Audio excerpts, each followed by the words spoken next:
ബി.ജെ.പിയും കോൺഗ്രസും ഭരിക്കുന്ന തദ്ദേശ സ്ഥാപനങ്ങളിൽ ആശാവർക്കർമാരുടെ ഓണറേറിയം വർദ്ധിപ്പിക്കുവാൻ തീരുമാനിച്ചിട്ടുണ്ട്. അത് ചെയ്യുന്നവർക്ക് എന്തെങ്കിലും ഒരു രാഷ്ട്രീയ താല്പര്യം കാണുമായിരിക്കും. അതൊരു ശാശ്വതമായ പരിഹാരമല്ല എന്നുള്ളതാണ് നമ്മുടെ ഒരു അഭിപ്രായം. ശാശ്വതമായ ഒരു പരിഹാരം ഉണ്ടാകേണ്ടത് സർക്കാരിൻ്റെ ഭാഗത്തു നിന്ന്.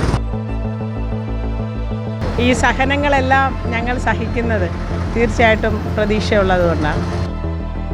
ആശമാർക്ക് പൈസ ഇല്ലെന്നേ, വരാൻ പോലും വണ്ടിക്കൂലിയില്ല. ഈ സമരത്തിൽ വന്ന മുഴുവൻ ആളുകളുടെയും ഇൻസെൻറ്റീവ് അത് അവർ പിടിച്ചു വച്ചിരിക്കുകയാണ്. പങ്കാളിത്തം കുറയുമോ, നമ്മുടെ സമരത്തിൻ്റെ ശക്തി കുറയുമോ, അങ്ങനെയൊന്നുമില്ല. കാസർഗോഡ് മുതൽ പാറശാല വരെയുള്ള എല്ലാ ആളുകളും എപ്പോൾ വേണമെങ്കിലും വരാൻ തയ്യാറാണ്. തീർച്ചയായിട്ടും അവർ പരിഗണനയ്ക്കെടുക്കും, നമ്മുടെ സമരം ഒത്തുതീർപ്പാക്കും. നമസ്കാരം. ആശാ സമരത്തോട് 47-ാം ദിവസം പിന്നിടുന്ന വേളയിലും നമ്മുടെ മുഖ്യമന്ത്രി അനുഭാവപൂർണമായ നിലപാടല്ല സ്വീകരിച്ചു വരുന്നത്.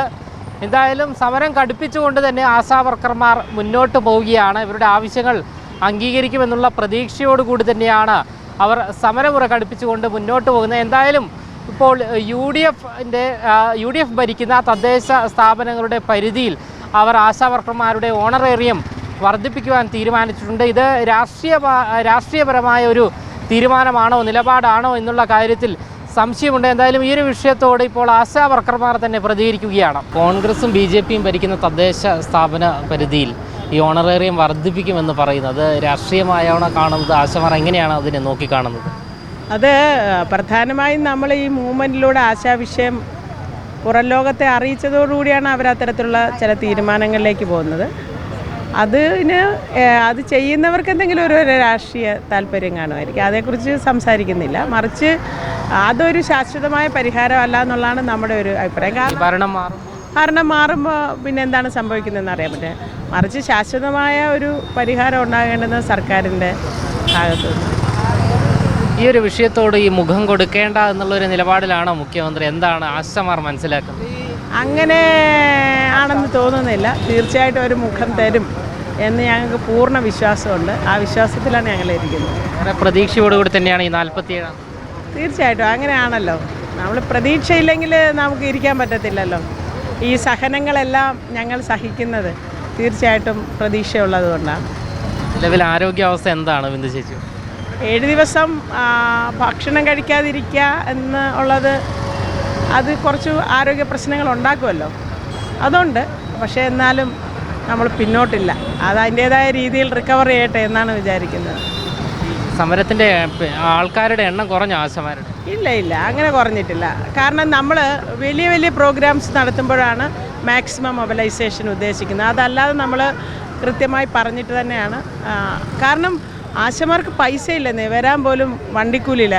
ഈ സമരത്തിൽ വന്ന മുഴുവൻ ആളുകളുടെയും ഇൻസെൻറ്റീവ്, ഇപ്പോൾ ഇൻസെൻറ്റീവ് ഓണററി അതാത് മാസം കൊടുത്തു തുടങ്ങിയല്ലോ, അത് അവർ പിടിച്ചു വച്ചിരിക്കുകയാണ്. അതിനാണ് അവർ പ്രത്യേക ലിസ്റ്റ് എടുക്കുകയും എല്ലാം ചെയ്ത് പിടിച്ചു വച്ചിരിക്കുകയാണ്. അപ്പോൾ അവർക്ക് വരാൻ തന്നെ പൈസയില്ല. അത് വളരെ വലിയൊരു ബുദ്ധിമുട്ടാണ് സാധാരണ മനുഷ്യരെ സംബന്ധിച്ച്. അതുകൊണ്ട് നമ്മൾ ഒരു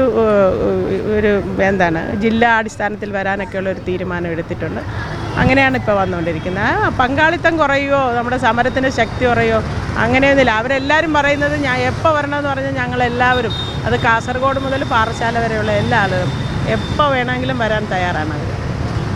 നിങ്ങളുടെ വിഷയം പരിഹരിക്കാൻ ഗവൺമെൻറ് ശ്രമം നടത്തുന്നുണ്ടോ? ഉള്ളിൽ അണിയറയിൽ അത്തരത്തിലൊരു പ്രവണത ഉണ്ടോ? അത്തരത്തിൽ എന്തെങ്കിലും സൂചന ലഭിച്ചിട്ടുണ്ടോ?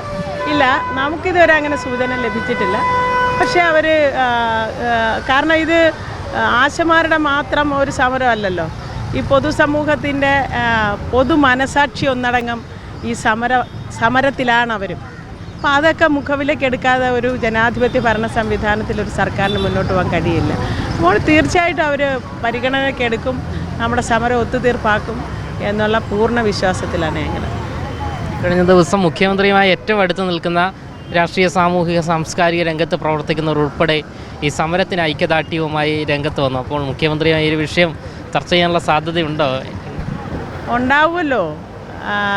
ഈ സമരത്തോട് മുഖം തിരിച്ചു നിൽക്കാൻ ന്യായത്തെക്കുറിച്ച് ചിന്തിക്കുന്ന ശരിയെക്കുറിച്ച് ചിന്തിക്കുന്ന അല്ലെ സത്യത്തിന് വേണ്ടിയിട്ട് നിലപാടെടുക്കുന്ന ഒരാൾക്ക് ഈ സമരത്തോട് മുഖം തിരിച്ച് നിൽക്കാൻ കഴിയില്ല. പിന്നെ സർക്കാരിന് അതിൻ്റെ രാഷ്ട്രീയമായിട്ടുള്ള നിലപാടുകളാണ്. സർക്കാരിൽ ഇപ്പോൾ CM അടക്കമുള്ള ആളുകൾ നമ്മുടെ സമരം ന്യായമാണെന്ന് തന്നെയാണ് പറയുന്നത്. സമരമല്ല, നമ്മൾ ഉയർത്തിയിരിക്കുന്ന ഡിമാൻഡ് ന്യായമാണെന്ന് അവർ പറഞ്ഞിട്ടുണ്ട്. എല്ലാ മിനിസ്റ്റേഴ്സും പറഞ്ഞിട്ടുണ്ട്, എല്ലാവരും പറഞ്ഞിട്ടുണ്ട്.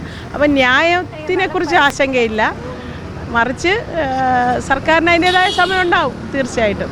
എന്തായാലും ഈ തദ്ദേശ സ്ഥാപനങ്ങളിലെ ഈ പ്രത്യേകമായ ഓണറേറിയം വർധനം, അതായത് BJPയും കോൺഗ്രസും ഭരിക്കുന്ന തദ്ദേശ സ്ഥാപനങ്ങളിൽ അവരുടെ ഈ ആശാവർക്കർമാരുടെ ഓണറേറിയം വർദ്ധിപ്പിക്കുവാൻ തീരുമാനിച്ചിട്ടുണ്ട്. ഇതിന് സർക്കാർ ഏത് തരത്തിലുള്ള തീരുമാനം എടുക്കുമെന്നത് ഏറെ ശ്രദ്ധേയമായൊരു കാര്യം തന്നെയാണ്. അതിലൊരു തീരുമാനം നമ്മുടെ സർക്കാർ തന്നെയാണ് എടുക്കേണ്ടത്. അതിനുള്ള അനുമതി കൊടുക്കുമോ എന്നുള്ള കാര്യം തന്നെ സംശയത്തിലാണ് ഉള്ളത്. എന്തായാലും ഈ കോൺഗ്രസിൻ്റെയും ഈ BJPയുടെയും ഈ ഒരു നിലപാടിനെ രാഷ്ട്രീയപരമായ ഒരു തീരുമാനമായി തന്നെയാണ് ആശാവർക്കർമാരും കാണുന്നത്.